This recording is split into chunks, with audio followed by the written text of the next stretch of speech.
Hello, magandang hapon 'no. Update lang tayo dito kay Tom Cook kung ano na ang balita 'no. Sa ngayon, na-o-open pa po siya, 'yan oh. Hintay lang natin 'no.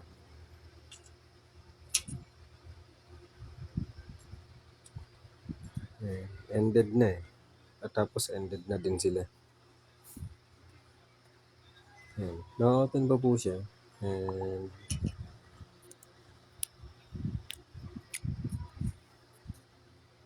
sa wallet natin 'no,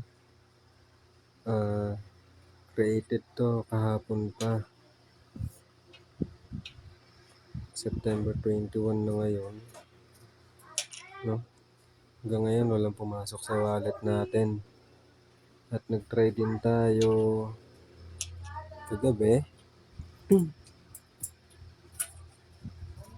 Wala talaga, walang pumapasok 'no. Pero yung mining niya tuloy-tuloy pa din.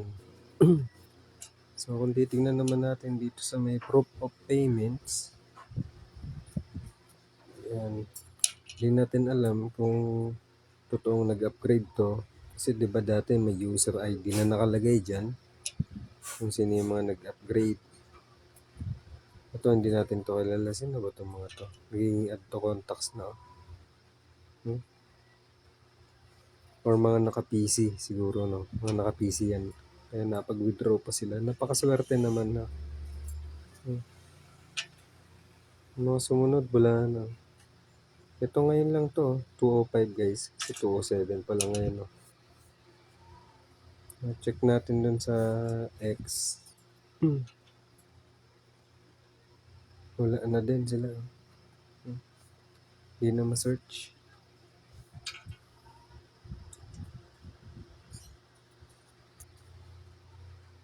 Wala no, cannot retrieve post at this time. No?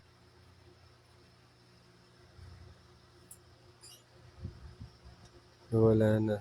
Nagulat ako, nabura. And sa community, wala rin tayo, no?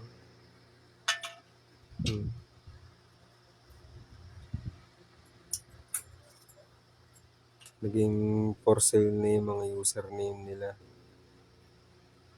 Natin alam kung ano nangyari. Wala.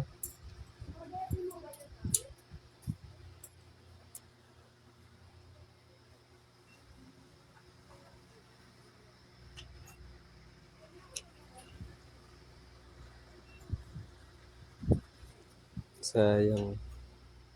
Pero abang-abang lang tayo kasi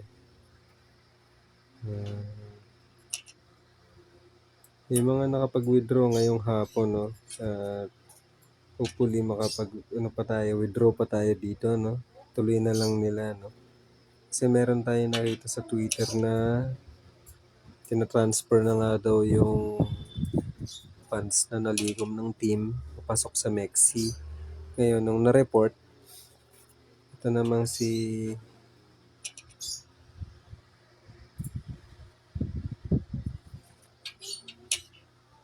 itong si Mexi ay hinold, no? Hinold yung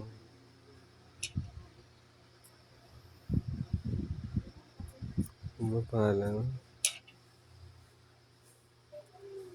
Yan. Hinold daw ni Mexi yung address ni Tom Cook, no? Ito.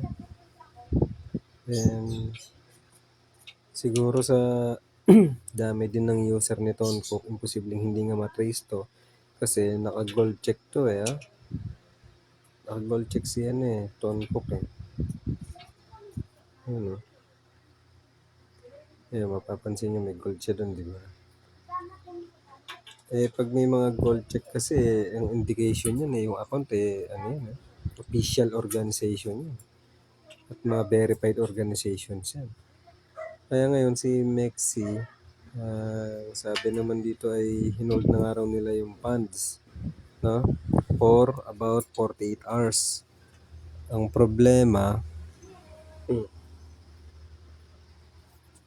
after 48 hours at wala nag-file ng complaint, i-unfreeze na siya ni Mexi at malaya nang maibebenta ng address na yon yung nalikom na Toncoin, no? And ready for cash out na yon.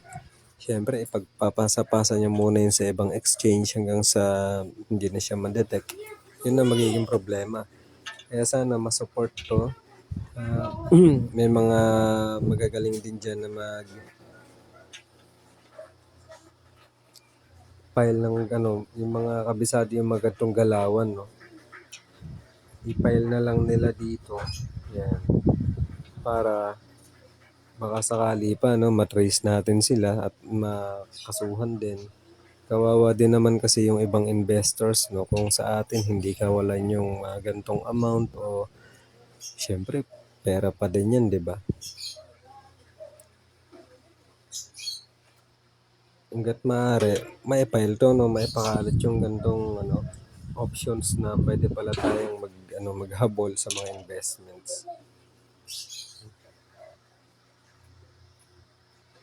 Yan, no. Ito yung mga address, yung launch pool address.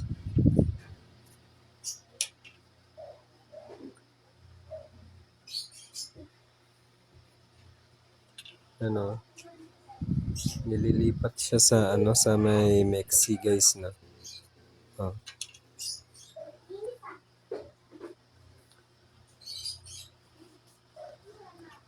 Sana magawa ng paraan. Sana may pumasok pa sa ating mga wallet, no? Nako, may nag-hire pa.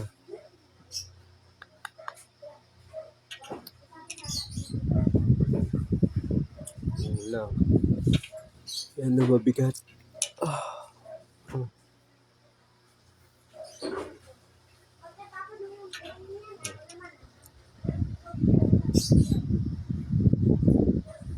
So, paano guys? Hanggang dito na lang muna, no? At abang-abang ulit tayo kung may mga withdrawal pa rin na papasok sa atin. At for more updates, no? Maka-monitor tayo, no?